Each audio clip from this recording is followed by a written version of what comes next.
The desert, vast, forbidding, a place of secrets whispered on the wind, secrets whispered in the rustling of leaves, secrets best left buried, but some secrets refuse to be silenced. They claw their way into our world, leaving behind icy terror and the stench of sulfur. These are the stories of the Djinn, not mere myth or legend, but terrifying reality. I've spent my life confronting the unknown, investigating the impossible, from haunted asylums to cursed artifacts. But nothing compares to the raw, primal fear I felt when I first encountered the Djinn.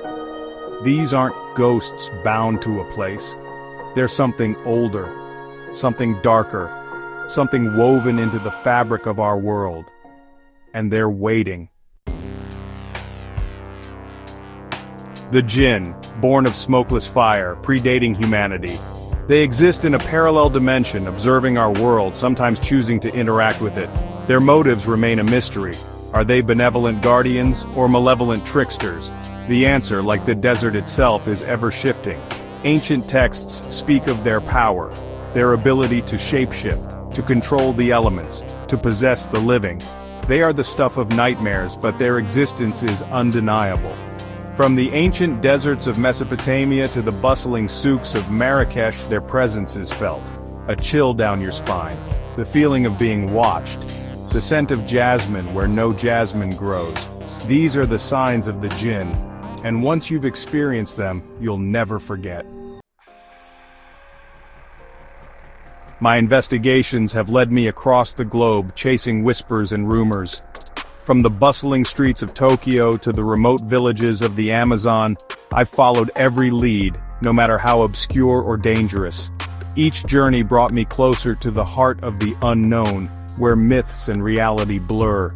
In the heart of the Sahara, I met a nomad who spoke of a Djinn that haunted a remote oasis. This nomad, with eyes that seemed to hold centuries of secrets, recounted tales passed down through generations.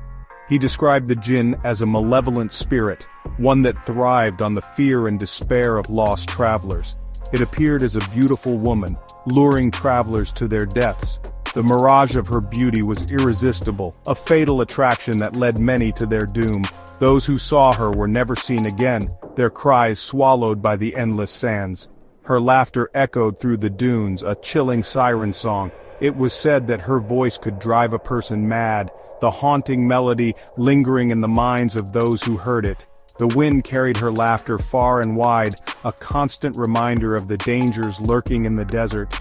In the ancient city of Fez, Morocco, I investigated a riad plagued by poltergeist activity.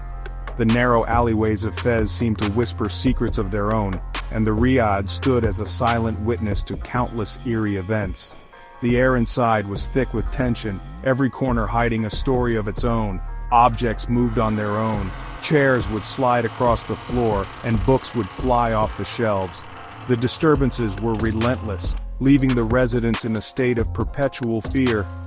It was as if an unseen force was determined to make its presence known. Disembodied voices whispered from the walls.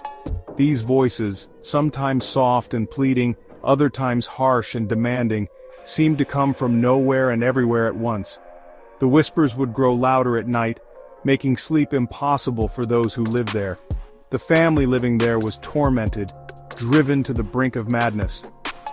Their once peaceful home had become a prison of fear, each day a struggle to maintain their sanity. The children were especially affected, their innocent minds unable to comprehend the horrors they were experiencing. A local imam claimed it was the work of a Marid, a powerful and vengeful Djinn. He explained that the Marid was known for its strength and malevolence, often targeting those who were vulnerable. The imam's words added a layer of dread, confirming the family's worst fears. The family's terror was palpable, their fear clinging to the air like incense smoke. Every creak of the floorboards, every flicker of the lights sent them into a state of panic. The atmosphere was suffocating, the weight of their dread almost tangible. These encounters, each more terrifying than the last, cemented my belief in the Djinn. The stories I collected were not just tales, but evidence of a hidden world where the supernatural thrived. Each account added to the growing realization that these entities were very real and very dangerous. They were not figments of imagination, but a dangerous reality. The Djinn, with their otherworldly powers and malevolent intentions, were a force to be reckoned with. My journey had only just begun, and I knew that the path ahead would be fraught with peril and discovery. Certain places hold an energy, a palpable presence that lingers in the air, a residue of past events both mundane and terrifying, that seem to echo through time. The Middle East, steeped in history and legend, is home to many such places.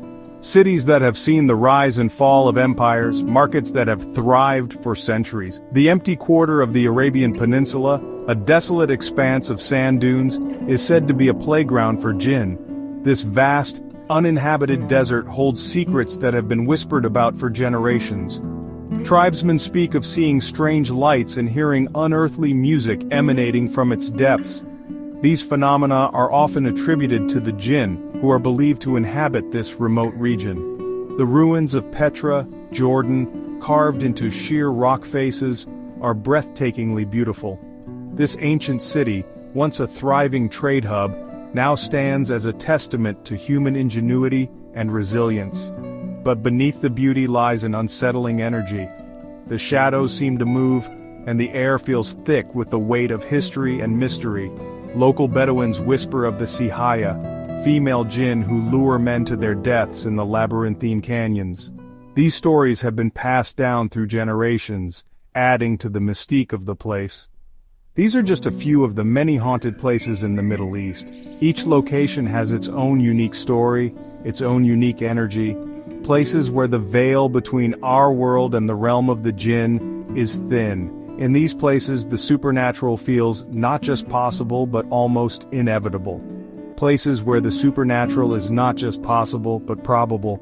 These are the places where legends are born and where the past and present seem to intertwine. We've only scratched the surface of the Djinn phenomenon. These enigmatic beings have been part of folklore and myth for centuries, yet our understanding of them remains limited. Their world, their motives, their true nature, it all remains largely a mystery. Are they guardians of ancient secrets or harbingers of doom? The questions are endless, but by shining a light on these encounters, by sharing these stories, we can begin to understand. The Djinn are real.